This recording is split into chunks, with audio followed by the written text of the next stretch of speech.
Welcome everyone to Cornell Cooperative Extension's monthly consumer issues program. My name is Mike Danaher. I'm an assistant attorney general with the New York State Attorney General's office. One of my primary areas of practice involves the prosecution of consumer fraud cases as well as other cases. We refer to it in our office as affirmative justice as compared to the defense side of our office where we defend the state of New York and all its agencies. The affirmative side is where we bring cases, and my responsibilities out of the Binghamton Regional Office is to, among other things, prosecute the affirmative justice type cases as a part of my duties. I also go out and speak to a lot of organizations regarding various consumer-related topics, and I often say that it serves two real purposes, most of which are selfish. It makes my job a lot easier if people are aware of what is going on out there so that they can protect themselves and prevent themselves from being victimized by frauds or scams. It's difficult sometimes in the outright scam, the outright somebody from another country is contacting us by the internet and we're sending them money and it's an outright fraud. It is very difficult to recover money in that case because frequently it's difficult to even find where these people are. So if we're good consumers and we become aware of what things that are going on out there, we might be more apt to say, whoa, wait a second. I'm not going to jump into this right away. I'm going to investigate a little bit further. So that's one of the duties. It makes our job a little bit easier. Another purpose for me going out to speak is to let people know what's going on so that they can then notify us of potential frauds and scams that might be occurring within their community. They do that in several ways. They can call us, let us know, fill out a complaint form so that we'll know and we'll have in writing attached documents of what maybe you received to show us kind of what's going out there. So then I can go out and spread the word, hey, we're seeing this happening now, that happening now. Ithaca area, this kind of thing is happening. A lot of times in the fraud realm, scam calls, I don't know why this is, but scam calls sometimes will come into a particular region or a particular county. Not sure why, but that can happen. Maybe the scam artists are hitting the 607 area code or something. It just seems like all of a sudden we'll start getting a bunch of calls from one particular area about a particular scam. So we can get word out to people, hey, watch out. And also, the other purpose that it serves is for those people who maybe had a problem with the business. But it might not be an outright fraud, but at least it's something where there might have been a miscommunication and the consumer feels like they've been ripped off or haven't gotten what they ordered or whatever it is. We have a service where when people file written complaints with our office, we send those complaints to the business to see if we can get the matter resolved. Frequently, we're able to get it resolved. There might be a reduction in price or somebody gets an additional rebate or they cancel the contract or whatever. And it's a mediation process where we don't take sides. We don't take the consumer sides necessarily. We don't take the business side. We just know that we received a complaint. We send the complaint out to the business, ask the business to respond. Most businesses do respond and are able to work toward trying to resolve the complaint. So we offer that as a service. So if anybody has that problem with a business, they should feel free to contact our office. Contacting our office, we can get them a complaint form or they can download a complaint, or now you can, in this high-tech age, you can actually just file a complaint online with our office, and then we will attempt to try to resolve that. But today's topic is a biggie. Today's topic's a biggie. Next month's topic is a real biggie. And it's a problem that we hear about frequently. Spring is starting to come forth. It's been a little slow this year getting us into the spring, but we're finally starting to see spring hit. And with the start of spring, people are finally thinking about, hey, I've got to do this home improvement contract. I've got to do this home improvement project. I need this done. I need that done. I need something done outside. The weather's getting nice. We can finally get people in to to do work on our house. And there are many problems, I should say problems, many complaints that our office receives every year on issues related to home improvements. It could be because the job didn't get finished, it didn't get finished right, person never showed up, I paid him money, he didn't come, she didn't call me back after I sent the money. There are certain rules and laws in the state of New York that are designed to protect consumers, and frankly, I think it protects contractors and consumers. And we'll get to that in a second. But there are rules out there that are designed to not give anybody a particular advantage, but to try and level the playing field so that everybody in the program going into the project is on the same footing. Because when you think about it, the contractors are the experts. They know what needs to be done. Don't ask me about what needs to be done on a project. I mean, if it doesn't involve super glue and duct tape, I can't do it. I got to hire somebody to do it. And they know about what it is that needs to be done.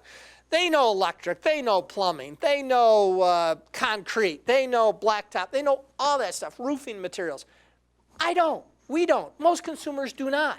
So it's usually the bargaining is here. They know how, when I say they, contractors know what their costs are. We don't know what their costs are. We don't go out and do estimates and figure out square footage prices, and we don't even figure out the square footage. So we have to be good consumers because there are laws there designed to try to make a level playing field.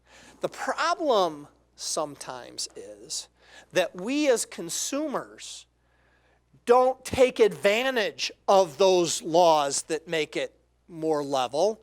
We just stick our head in the sand and just say, oh yeah, go ahead, just do whatever. And then all of a sudden, we have a problem. So there are rules associated with it. There is actually in New York State, under the general business law, we have all kinds of laws. But one group of laws is called the general business law. And that's exactly what it is. It's general laws about business. And in there, there's an article, a group of sections that deal with home improvement contracts. And some people don't realize they're out there. But hopefully, after listening today, you'll understand what it is. The home improvement contractor law covers all types of home improvement work. Although I hesitate to do this, I will do it, which is I will read you part of the definition of what a home improvement contract, because it seems to be all-encompassing. A home improvement contract is repairing, remodeling, altering, converting, or modernizing of, or adding to residential property. And it includes, but is not limited to, construction, erection, replacement, or improvement of driveways, swimming pools, siding, insulation, roofing, windows, terraces, patios, landscaping, fences, porches, garages, solar energy systems, flooring, basements, and other improvements of residential property, and all structures or land adjacent to it. So it'd be the detached garage too. It includes the installation of home improvement goods and furnishing of home improvement services. Now, it does not include appliances, and those, they have their own separate warranties that would come with that. It does not include the construction of new homes, but it does include, it really does include the construction of new home. But it's limited to the construction of custom homes. And a custom home is any newly built home on land owned by the homeowner at the time of the contract. So it's not what you would, it would not include what they call a spec home. It's where the contractor owns land, builds a house on spec, and then somebody comes in and buys it. The home improvement contractor doesn't contemplate that, but it does if you own the land and you say, hey, I need a new house built on this land, home improvement contractor law applies. So it's all encompassing, like I mentioned before. It includes driveways and landscaping and swimming pools attached to it. And it applies to all home improvement contractors. And somebody can say, well, you know, I only do this stuff on weekends, and so I'm not really a home improvement contractor because I have my own separate other job. That's not true. A home improvement contractor includes someone who does work, home improvement, this type of work, where the total price of all jobs over 1 year is a whopping sum of $1,500. That doesn't take much to meet the threshold of home improvement contractor. And a home improvement, you're a home improvement contractor if you do this type of work totaling more than $1,500 in a year. This day and age, that number hasn't changed for a really long time. Doesn't take much to get the $1,500. Now, which individual contracts does it apply to? A home improvement contract is work done by a home improvement contractor that is in excess of $500. That is a really low threshold. So if you're a contractor who's done work for more than $1,500 in total over a year, and you come into my house and you do a job for $500, in excess of $500, that's a home improvement contract. If it's a $150 job, it's not a home improvement contract. But again, I don't see too many jobs of less than $500. I've had a bunch of work done at my house, and it's always more than that. It does not include cosmetics, so it doesn't include draperies and carpet work. That's a whole separate thing. Doesn't include appliances. So it really is a very broad definition. Again, it's home improvement contractor. So we mentioned before, it's residential property. It doesn't apply to industrial or commercial properties. At least this provision does not, the home improvement contract law. So here's the first big rule. First rule is all home improvement contracts, those ones that we were talking about, anything above $500 by someone who's done more than $1,500 worth of work in a year. All home improvement contracts must, that's not should be, although should be is also true, must be in writing. Must be in writing.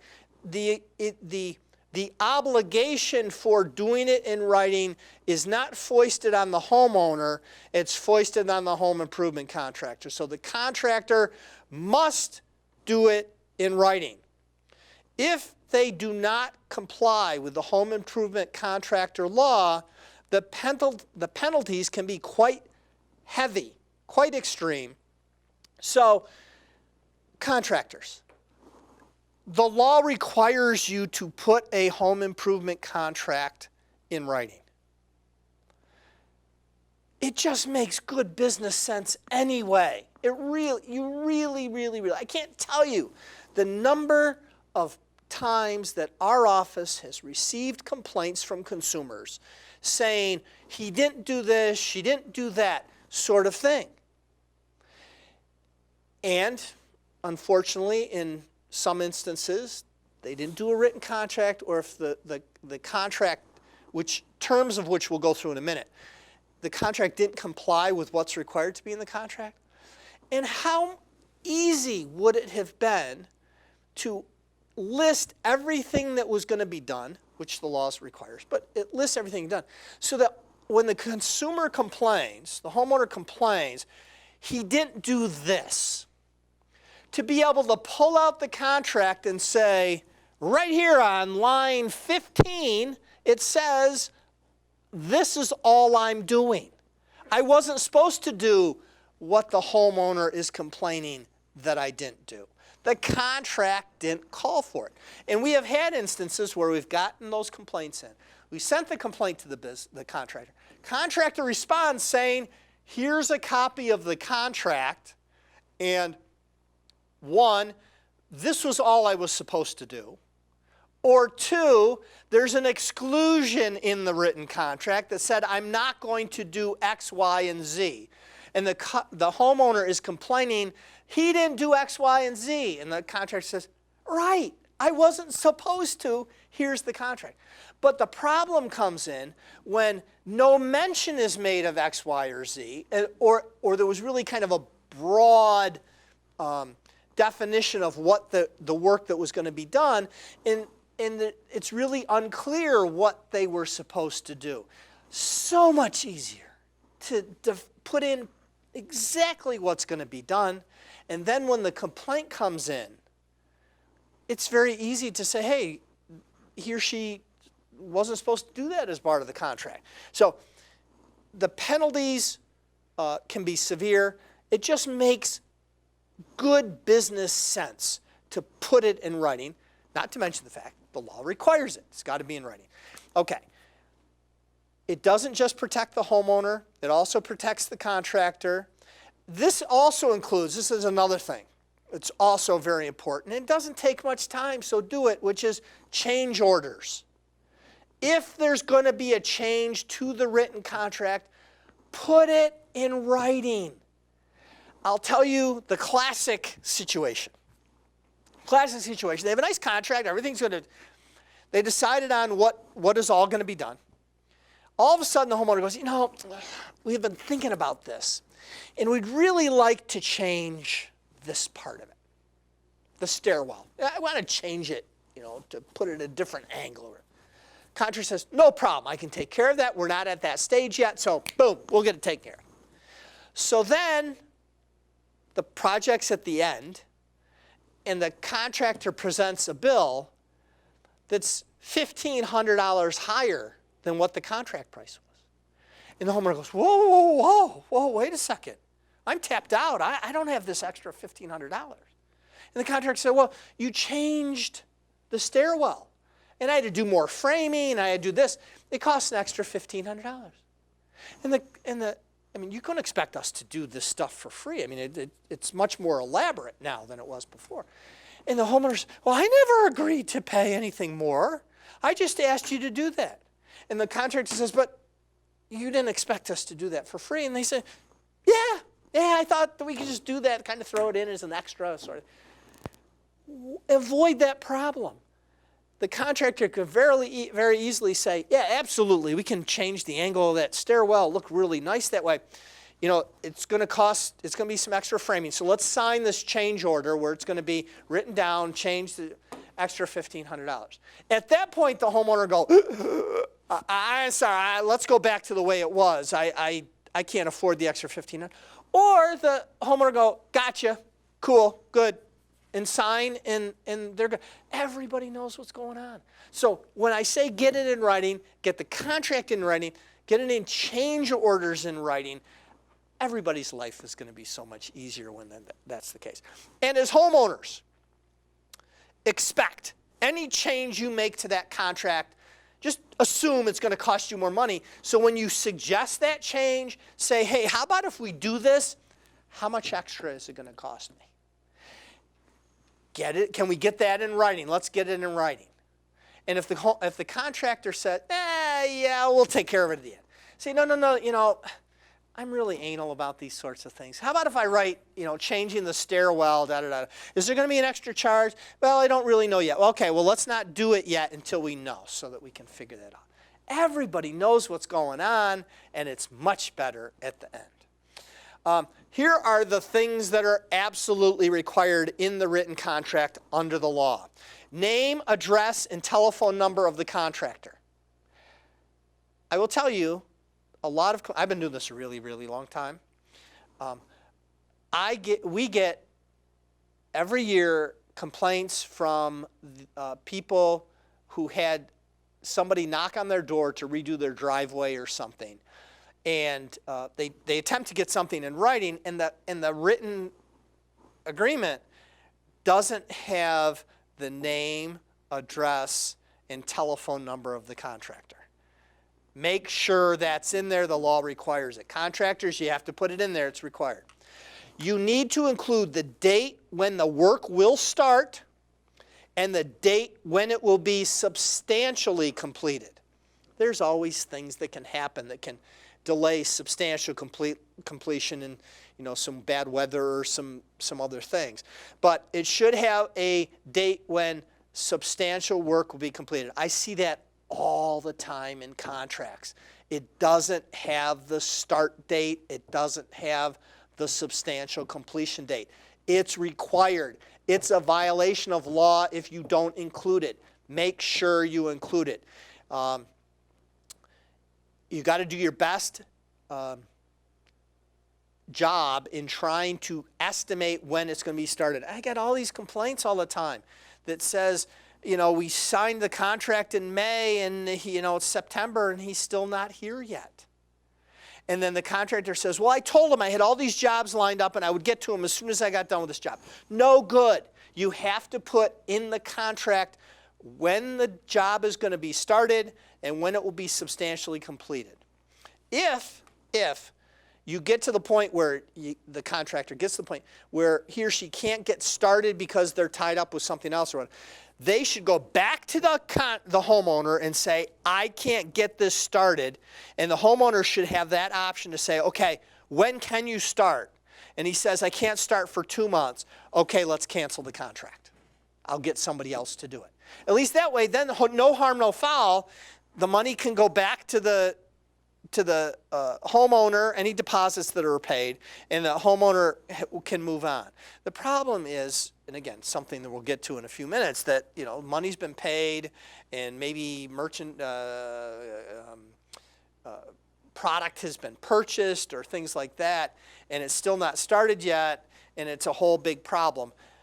So it should be all money not used, not applied to this job, needs to be held in escrow. I'll talk to that in a second, held in trust. And that if we get to the start date and it can't be done, money can go back and then everybody washes their hands and everybody moves on. So start date and substantial completion date must be in the contract. A description of the work, including the materials that will be provided, must be included as well. Notice to the homeowner of a possible lien law if it is not paid. Meaning, we hear about mechanics liens. They filed a lien against my house because I didn't pay them. There has to be a notice in the written contract that to the homeowner, if you do not pay me, I have the right to file a lien against your house. So it must be in there. If payments are contemplated to be made over a period of time, we refer to it as a draw schedule, meaning that money will be drawn by the contractor over a period of time, then the draw schedule must be listed in the contract. And we will typically see a small percentage paid down if it's going to be one that's going to be over a period of time. Most contractors, if it's a day job or a couple of days job, maybe a week job, they'll just say, okay, just pay me at the end, which is fine. But if it's going to be a payment over a period of time, like an addition to the house, usually it's going to be over several months, and contractors have to pay their labor, they have to pay their materials, these sorts of things. They need to have that schedule, X percent when the roof is on or it's fully enclosed, X percent when this is done, final payment after a certificate of occupancy has been issued by the municipal code office. That's kind of how it works, but it has to be put forth in the contract. Here's another thing.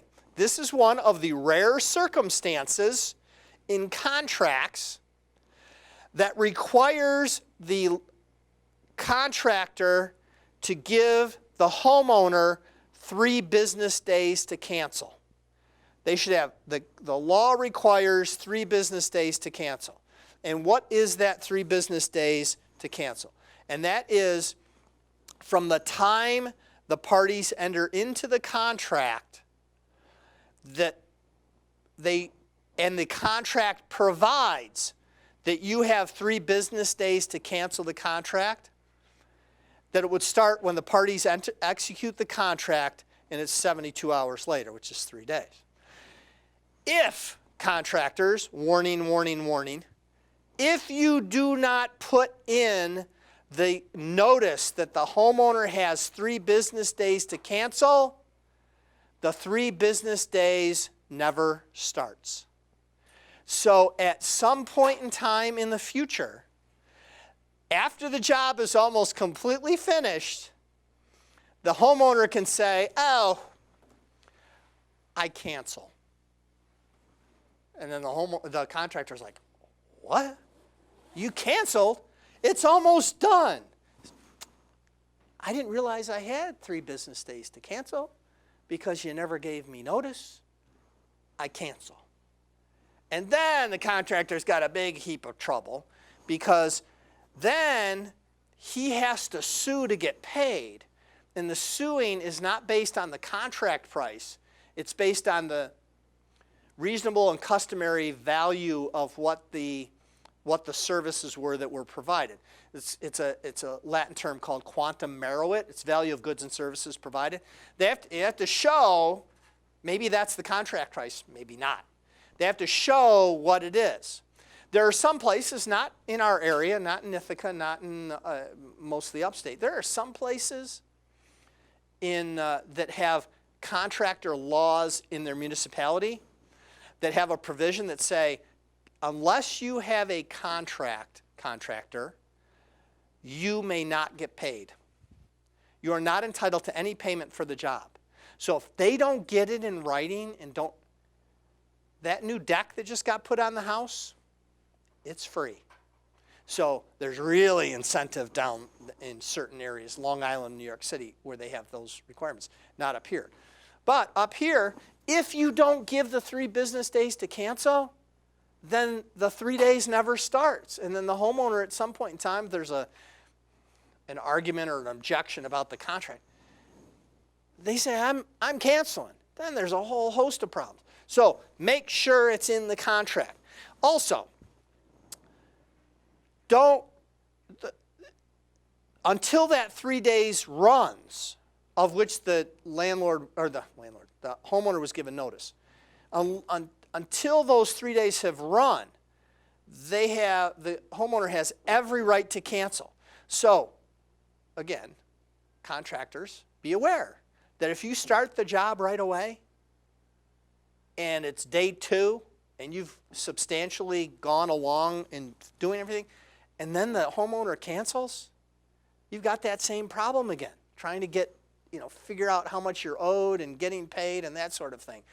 Wait until the 3 days runs. And if the homeowner has not canceled, then you can go ahead and the 3 days has expired. The only caveat is the 3 days can be waived in a very limited circumstance. And that's where the work that's being done is an emergency, and 2, that the owner puts in his or her own handwriting the nature of the emergency and the waiver of the 3 days. Classic example, it's January 3rd and the furnace goes. It's going to be more than $500 to fix, of course. But we can't wait 3 days. We're freezing. We can't wait. So if the homeowner puts in writing, I waive it because it's January 3rd, it's freezing outside, I need a new furnace, I'm willing to waive the 3 days to cancel, sign John, homeowner. Then it can be waived.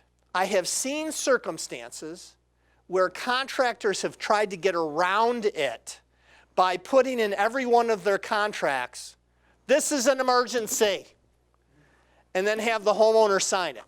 It has to be a legitimate emergency, and it has to be detailed why, according to the homeowner. It's an emergency because I want it done. Not good. It has to be a legitimate emergency. So make sure contractors get the 3-day right to cancel in there. Now, those are the things that are required to be put in the contract. And again, it makes so much sense to do that. Make sure the homeowner is given a copy of that contract so that everybody knows that they're working off the same thing. Now we get into what happens with the contract. Here's an important part. Many times, home improvement contracts require for the payment of some type of a deposit. Contractors must understand that any money received in advance for work to be performed later are considered to be trust funds. You contractors, you probably never thought about this when you got involved in the business. You're a trustee. Trustee, oh my gosh, I thought I was a brick and mortar guy. You are a trustee. You are financially responsible. You have a fiduciary duty as a trustee to hold any funds in advance of work to be performed as a trust. You must treat the money as if it belongs to the owner, because it does. You may put it in your account. We'll talk about accounts in a second. But it still belongs to the owner until you do work or buy materials for which those funds can be used. It's not your money, so it may not be commingled, meaning put together, with your other funds. What you need to do, contractors, you need to have at least 2 bank accounts. One account is your general account, of which you put funds for which you did work and paid materials that you can pay out of, pay employees, all that stuff out of your general account. You need a separate account, which is a trust fund account, in which you only deposit money that were paid in advance by the homeowners. Just put homeowner money in that account. You don't need a separate account for every job you're working on, although there's nothing that prevents that. But you at least need one account that only payments that are made in advance goes into. And you are required to keep a record of whose money goes into that account and how much, and whose money comes out of that account and for what. My suggestion, deposits go into the trust account, and then when you have an invoice to pay for that job and that job only, you take money out of that trust account and put it in your general account and then pay the bill. You take money out of that account, put it in your general account, and pay the employees. And keep a record of a ledger of whose money goes in and whose money goes out into the general account. If you overdraw that trust account, that by definition means you're using somebody else's money for somebody else's job. And be warning, pay attention. It is a crime. You can be arrested and you can be prosecuted for misappropriating trust funds. We see it happen all the time. Keep that money separate and then only use it for that job. I will tell you the reasoning for that law, that whole trust fund law, was there were way too many instances where contractors were taking deposits for a new job, but they haven't finished the previous job, and they didn't have the money because they had paid employees along the way, they paid themselves, they had to pay groceries. They ran out of money, and they weren't going to get their final payment from this job until they finished, but they had to finish it first. Okay, here's what I'll do. I'll use the deposit from the second job. I'll finish up this one, and then I'll get the final payment from this person, and I'll just replenish that account. That's a felony. Don't do it. Keep the money separate, or you can be prosecuted for it. Here's the rules with those trust funds. Any payments received prior to substantial completion of the job or substantial work that is paid with this money must be deposited within 5 days. So a homeowner hands a contractor the money. Within 5 days, they've got to put it in a New York financial institution, or a financial institution that has branches in New York. It remains the property of the homeowner, And unless the contract says, and this is a good thing to put in your contracts as well, unless the contract includes the name of the bank and that information of where the money is going to be deposited is given to the homeowner in the contract itself, if it isn't in the contract, within 10 days of the deposit, so in essence, if you're counting out days, within 15 days of the day that the homeowner pays the contractor, so the contractor has 5 days to put it in the account, and then within 10 days of the deposit, the contractor must notify the homeowner the bank where the money was deposited. Got it? It behooves every contractor, put it in the contract where you're depositing the money, then you save the whole hassle of having to notify them later. If the contractor, sometimes contractors, and I will tell you, the vast majority are good, solid, hardworking, really good contractors. We're not talking to them. We're talking to the other ones. But anyway, if the contractor does not keep adequate records, and they're worried about, I got to get this addition on. That's all I'm worried about. I'm not worried, the numbers will work themselves out. However, you got to be meticulous. If you do not maintain records, you are presumed to have mishandled the money. Presumed. There's a presumption. You don't keep records, we presume that you mishandled the money. Avoid all that. Keep records. Put it in the account, and everything will be fine. Violations of the home improvement contractor law. They can be quite severe. Their fines can be up to $2,500 per contract. Even a technical violation. Let's say the contractor did everything great. Job was good, but he messed up on his contract. He didn't have a 3-day right to cancel. He didn't put down his name and address that is required. It's $100 civil penalty just for technical violations.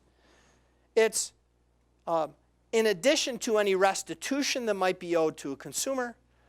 And our office, if we can establish that a contractor is engaged in repeated and persistent illegal conduct,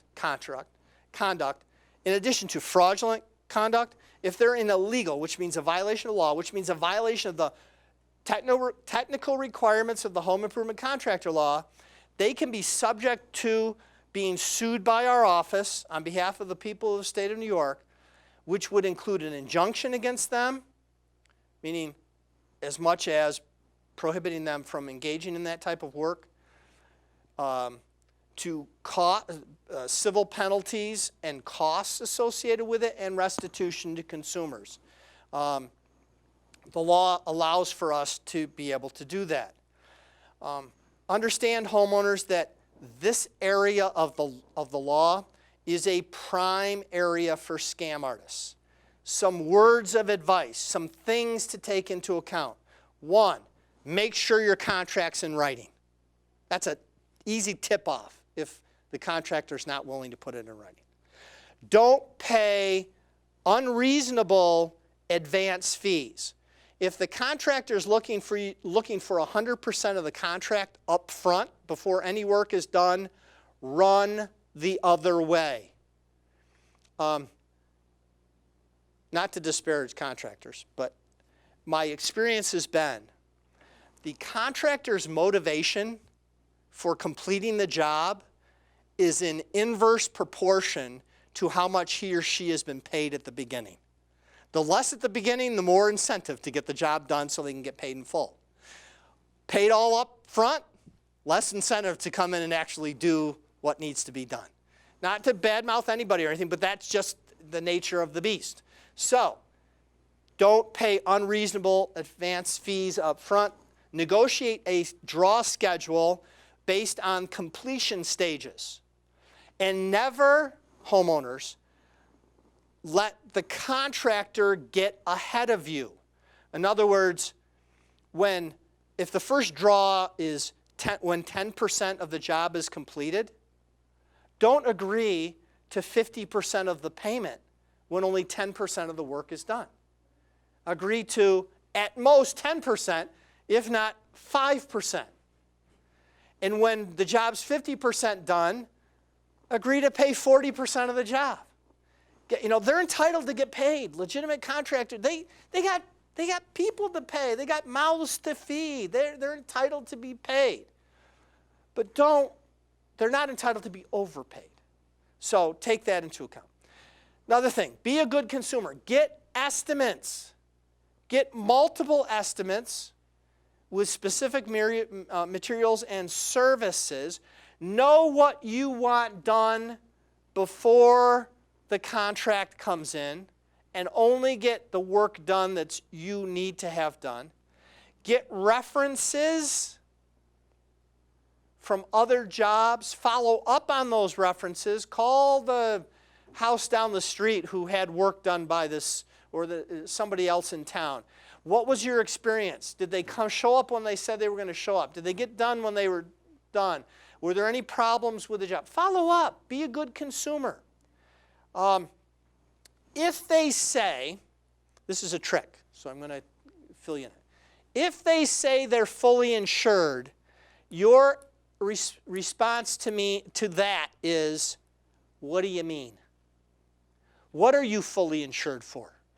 Sometimes they mean we're insured for liability, which means if somebody gets hurt on the job I'm working on, I've got insurance for that.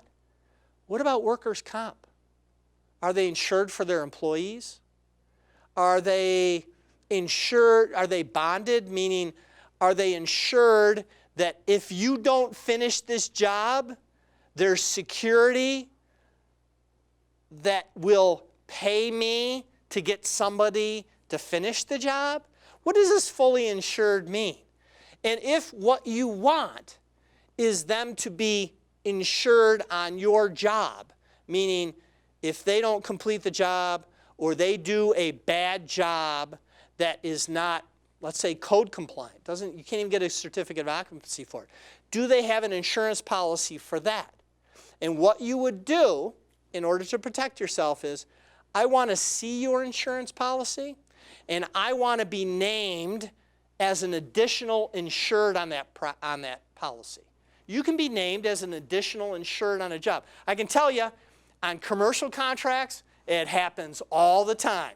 The owner of that operation wants to make sure that there is coverage in case the contractor messes up.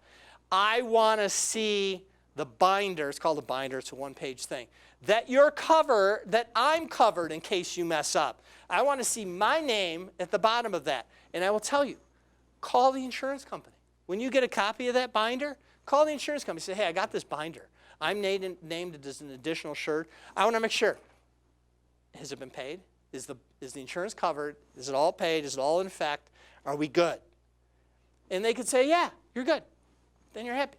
But understand, because somebody tells you they're fully insured, that could mean a whole host of different things. Make sure what that term means. If a license is required, now, a general home improvement contractor, there is not licensing up in most places upstate New York.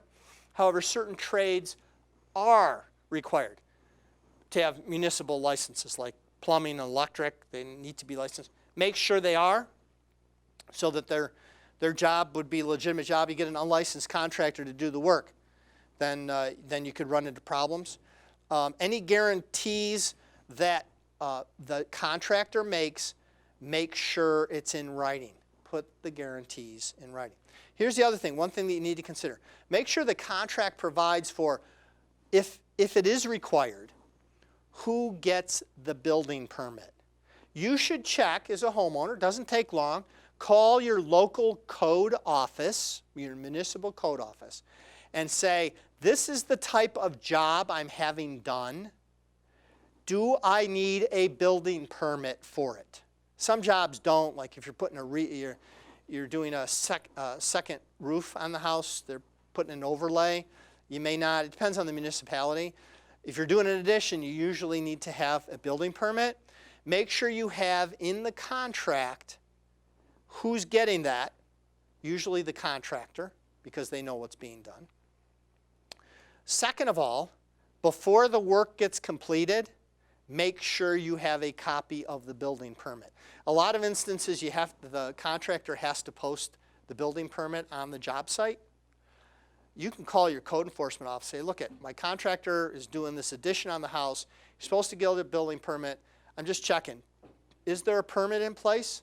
If there's not, you make sure that contractor doesn't do any work until the permit is obtained.